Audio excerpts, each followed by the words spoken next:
assistance 450 million. Ang Kapal total ng amount mukha, of rice, pag nagsalita. 255,000 kilograms of rice na binibigay sa inyo lahat. Ayos ba yan? Kami sa mga taga-Cavite, Mr. Speaker, marunong magpasalamat sa lahat ng dinadala sa amin dito. Nagkakaisa kami para sa inyo, nagkakaisa kami para sa Cavite, nagkakaisa kami para sa bagong Pilipinas. Mabuhay ang Cavite, mabuhay ang bagong Pilipinas, mabuhay ang ating Pangulong Bongbong Marcos. Maraming salamat po. Hoy! Bakit mo kinalik yan? I-disconnect mo yan! Wala pang lagay sa akin yun, ha? Wala pang lagay sa bulsa mo. Ang total cash assistance, 450 million. Ang total amount of rice, 255,000 kilograms of rice na binibigay sa inyo lahat.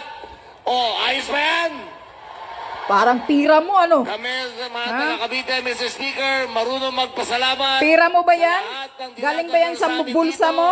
Nangiyak ka. Nagkakaisa kami para sa inyo, nagkakaisa kami para sa Cavite. Kapal ng mukha mo. Nagkakaisa kami para sa bagong Pilipinas. Mabuhay ang Cavite, mabuhay ang bagong Pilipinas, mabuhay ang ating Pangulong Bongbong Marcos. Maraming salamat.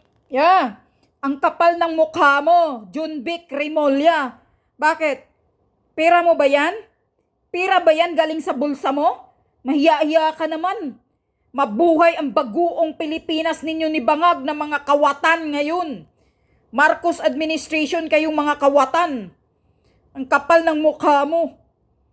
Hindi mo pira yan. Huwag mong ipamudmud sa mga taong bayan na parang lulukuhin mo, na parang akala mo nagsasalita ka na parang galing sa bulsa mo. Kapal ng mukha mo. Hindi mo pira yan. Pira namin yan, mga taxpayer.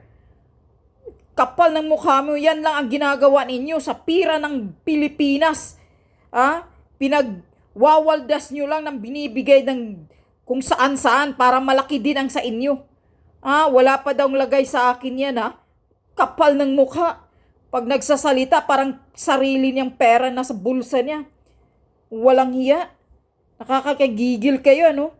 Ganyan nyo winawaldas ang pira, kaya tumataas ng tumataas, lumalaki ng lumalaki ang utang, umaabot na ng ilang trilyonis ang utang ng Pilipinas dahil sa inyo.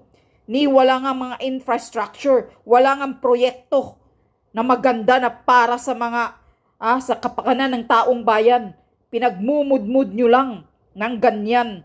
Kapal ng mukha mo pag nagsalita ka. Parang sarili mong bulsa, parang galing sa sarili mong bulsa. Hindi mo pira yan, mahihiya ka. Kapal ng mukha mo. Remulla, mga mayayabang kayo, mga hayop kayo. Pira namin yan, pira ng taong bayan yan. Putang ina kayo.